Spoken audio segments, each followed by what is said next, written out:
Hello, I'm Marlon Weems, publisher of the Journeyman newsletter on Substack. The Journeyman explores the intersection of American culture, the economy, politics, and of course, how that all intersects with anti-Black racism. And today I have a very special guest, Dr. Daryl Fairweather, who is the chief economist at Redfin.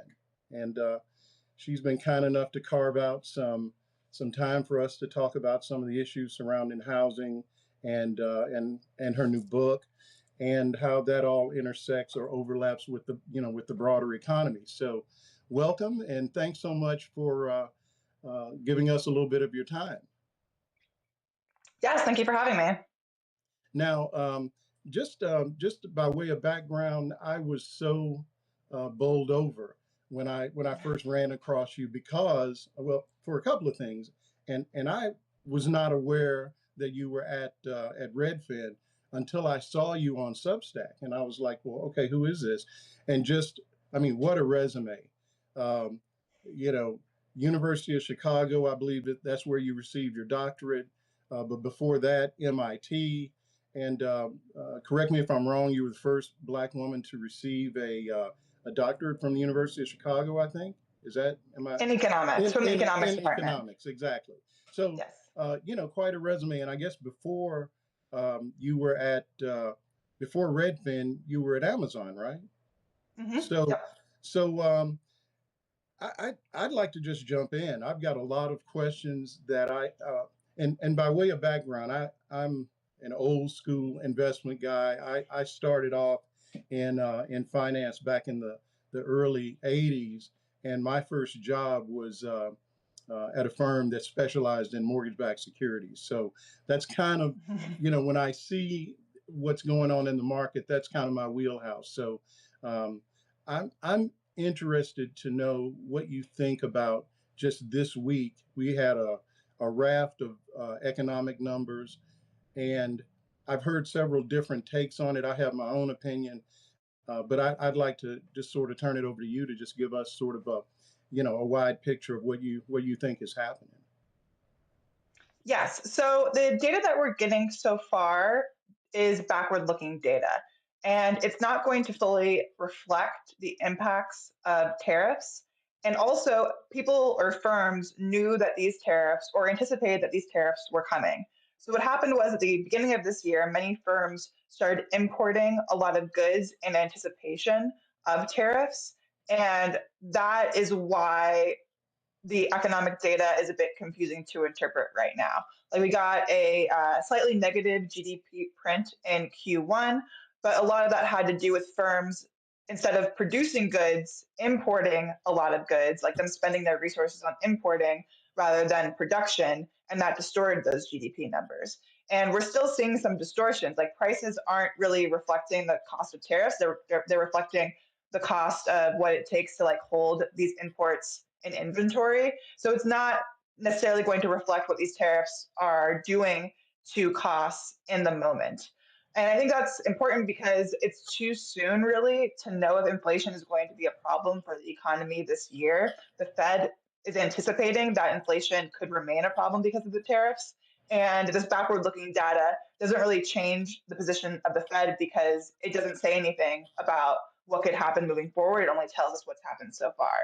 So is that telling? I mean, is there anything that's telling us that even ex tariffs, was the economy already starting to slow down? Do you think, or um, and I know there's a lot in the data that, like you said, shows that people are kind of front running, buying maybe a car that they had planned to buy later in the year, but they're afraid it's going to be too expensive, so they're doing it now. But I just wonder, um, where do you think we would have been had, if not for, Liberation Day and everything that followed? Yes, I think we could have been enjoying healthy growth in the economy, something like, a 3% increase in GDP, maybe even more, because the economy was in this really good place before these tariffs started happening. And I think that's why we're not seeing, a destruction of the economy yet, because we had these tailwinds helping the economy going into this. But that doesn't take away from the distortions that it's causing. When people are changing their behavior to buy goods earlier than what maybe was optimal for them, or when firms are importing goods and filling up their warehouses and they're not spending money on R&D because of it or on production because of it, all of that will lead to distortion and like a less efficient, less strong economy. But maybe it's not going to necessarily result in a recession. I think that's where a lot of economists and myself are a bit hesitant to like go all the way and say we're for sure going to have a recession, because that would mean negative GDP growth. But GDP growth of 0%, 1% is still a failure when we were set up to have much stronger GDP growth. Mm. So how does this affect the housing market? Are we seeing a slowdown or increased prices? How's that shaking out with regard to, especially like new construction? I'm just curious about that. So the housing market was already in a rough spot in 2024 and 2023 because of this whiplash with interest rates, where interest rates were really low during the pandemic. People got 3% mortgage rates. Everybody who could buy a home did. And then after that kind of like sugar rush, nobody really wanted to buy a home anymore once interest rates went above 5% and are now close to 6.8, around 6.8% for a 30-year fixed rate mortgage. So it very quickly got much more expensive to buy a home, and that really cooled down demand, but it also cooled down the supply of homes, because homeowners who had 3% rates didn't want to sell and buy again because it would mean giving up that really cheap mortgage rate. So the housing market basically went into hibernation. We had record low sales in 2023 and 2024, and we thought that this was going to be the year that we finally started to see an improvement. We were originally forecasting a 10% increase in sales, but now we think sales will actually be flat or even negative for the year because interest rates are remaining so high. And the reason that interest rates are remaining so high goes back to the tariffs. The Federal Reserve is keeping their federal funds rate high because they are vigilant on the inflation that could potentially come from tariffs. They were originally going to cut, we had in our forecast that they were going to cut, and that would have spurred demand for housing and even some increase in supply. But now that isn't materializing. So we're just in another lost year essentially for sales in the housing market. So, I mean, it kind of puts them in a catch 22, right? I mean, what to me it looks like the more likelihood is like stagflation. What do you think about that? Am I crazy? I mean, because we could potentially have higher unemployment but also inflation. So, I mean, could you speak to? I may have my definition of what consists or what causes or what the definition of stagflation is, but I mean that's what it looks like to me. What do you think? Yeah, so we have this supply side shock to the economy where the firms in our economy can't produce as well as they could before because they're having to pay more for imports, and imports, you use them not just it's not just, buying clothes directly from China. It's also things like parts for cars or materials for homes that get impacted by these tariffs, and which means that we're probably going to have fewer homes built this year, fewer cars built this year, et cetera. So that means lower economic growth, but also prices stay high because for these firms, they're having to pay even more for the inputs for these goods that they are producing, and so they have to do something. They either produce less, and that drives up prices because scarcity means higher prices, or they produce and they pass that cost on to buyers if they're willing to pay higher prices.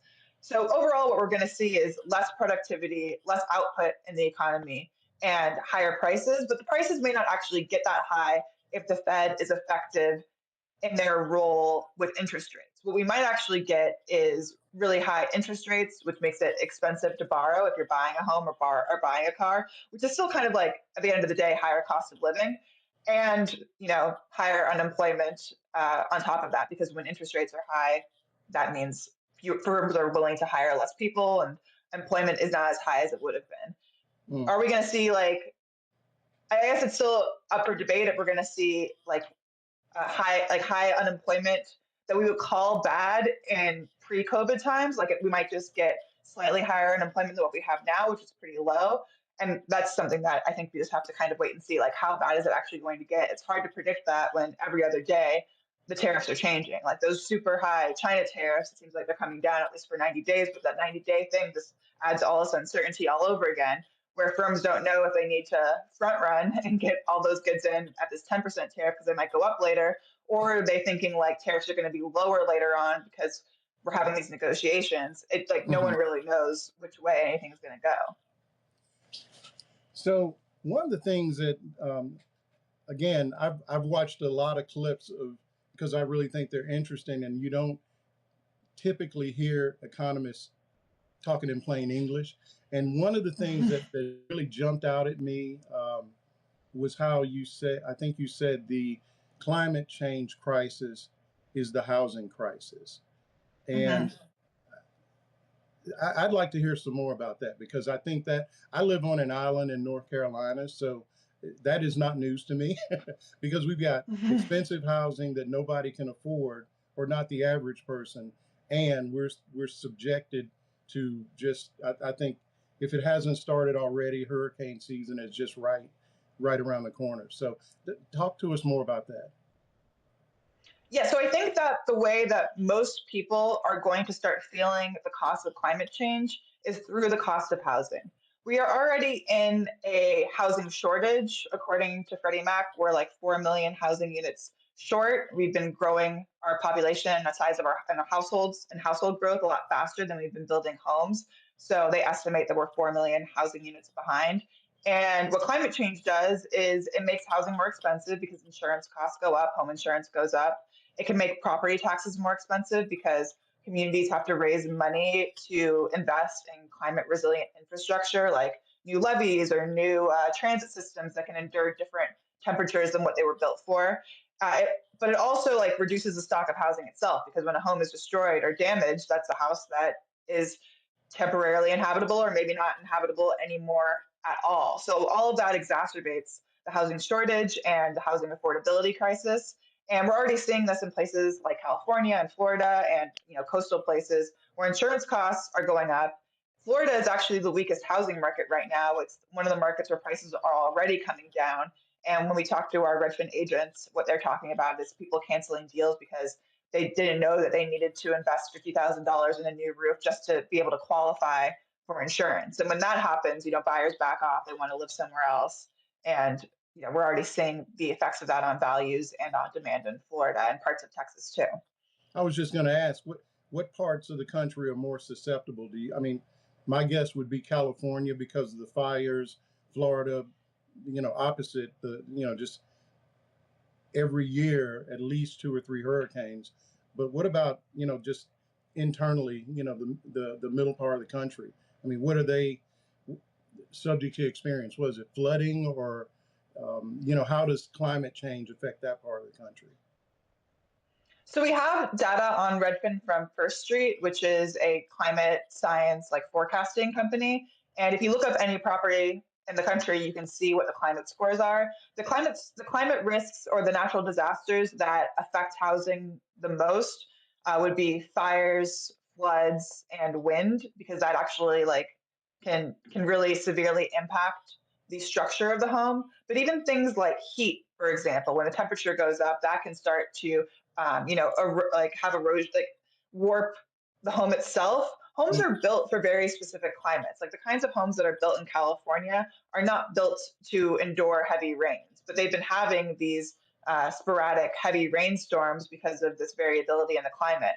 And say like homes are always built for a certain temperature range. The same goes for infrastructure. And when the climate changes, even if it's not like say like a storm in Florida, the homes can endure a lot more there than the same storm in California. So even just that change in the climate that might not result in a severe natural disaster can increase the cost of maintenance and the cost of insurance. Hmm.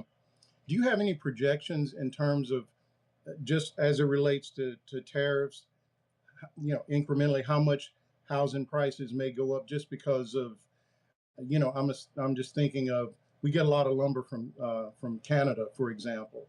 How's that going to how would tariffs impact housing in that regard? And I guess another factor that we hadn't really brought up is, what the government is doing with regard to deporting people. I've read that as much as a third of construction jobs are undocumented undocumented people in the country. So, how do all those things factor into the future cost of housing, if at all? I mean, I know directionally those things will have a negative impact on new construction. How large of an impact is hard to say because we were already probably going to have a really weak year for new construction just because of high interest rates. High interest Hmm. rates make it more expensive for builders to build. It also makes it more expensive for buyers to buy.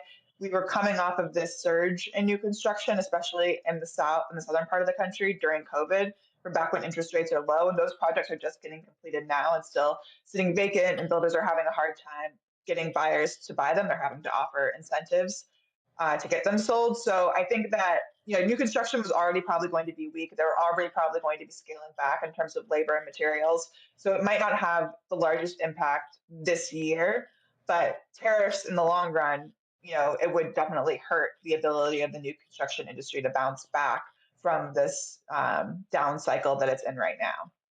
So, I mean, does that, and I hate to be, sort of perverse, if housing does poorly, that's actually good for people who are trying to get into that market. Um, what is the median home price right now? It's what, 400,000 or 500,000, somewhere in that neighborhood. Yeah, it's like 450 or something like that. I have to look it up. So I just wonder. I mean, when you compare the median home price, and then you look at what people make, there's just a total disconnect. How in the world do we fix that?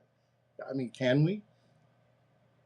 We can definitely fix it, and it's primarily a problem of cities that have failed to build housing for the people who want to work there. Cities like Los Angeles, San Francisco, Boston, Washington, D.C.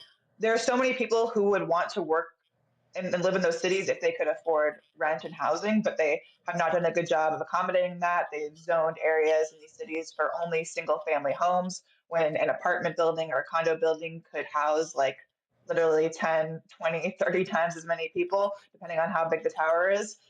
But we're starting to see some progress there in California. There's been a lot of zoning laws changed, and all across the country, not just California, red and blue states.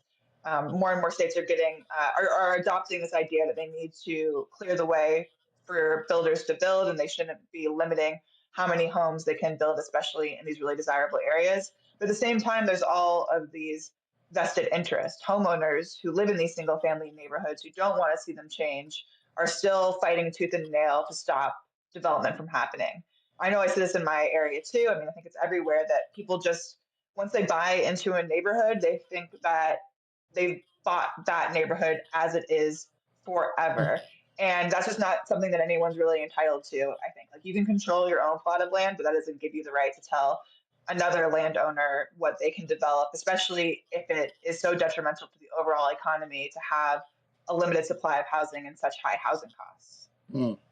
So um, I noticed you were maybe in the last week or so you were talking about discrimination in housing, and I thought that was really interesting because I mean, when I think about it, I think of it along racial lines, but what you were talking about was specific to transgender home buyers.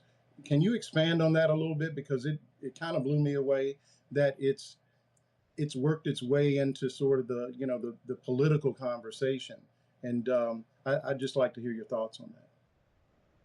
Yeah, so Scott Turner, who is the head of HUD, he's HUD secretary right now under Trump, he has stated that he will no longer be pursuing discrimination cases against transgender people for housing. So the Fair Housing Act made it illegal to discriminate on the basis of race, sex, religion, all these disability, these protected classes. And the Supreme Court ruled, I forget exactly what year, but a few years ago, that sex includes gender identity. Mm-hmm. So in doing this, they're basically, I mean, violating what the Supreme Court defined as discrimination by saying they're just not going to pursue these cases, even though these people are entitled to protections.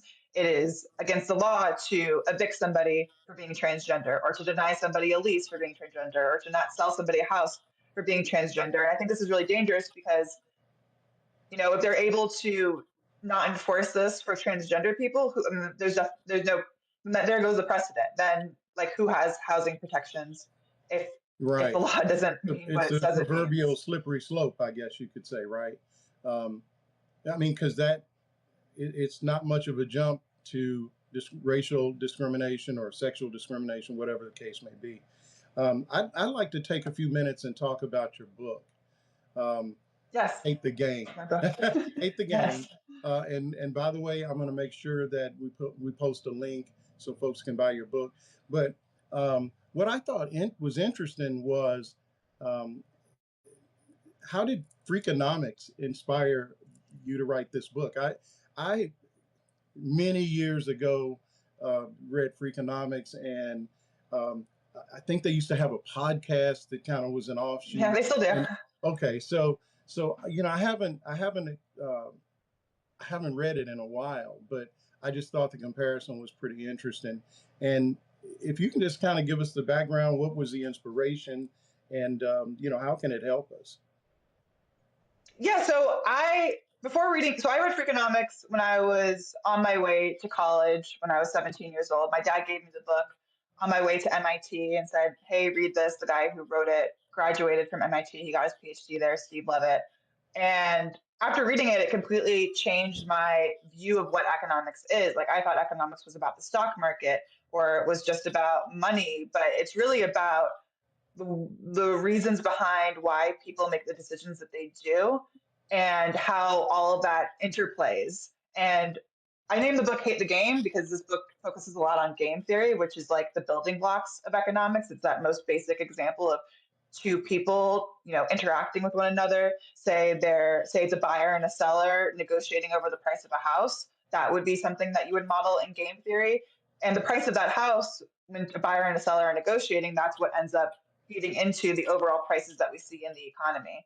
Uh, and yeah, Freakonomics really inspired me, even though it wasn't really written for me. Like a biracial black girl from California, 18 years old. Like I know that, but like knowing that, that's why I really wanted this book, Hate the Game, to feel like it was written for people who have been left out of economics, like young people, diverse people, women, like anybody who kind of feels othered. And economics doesn't fit that stereotype of a older white man.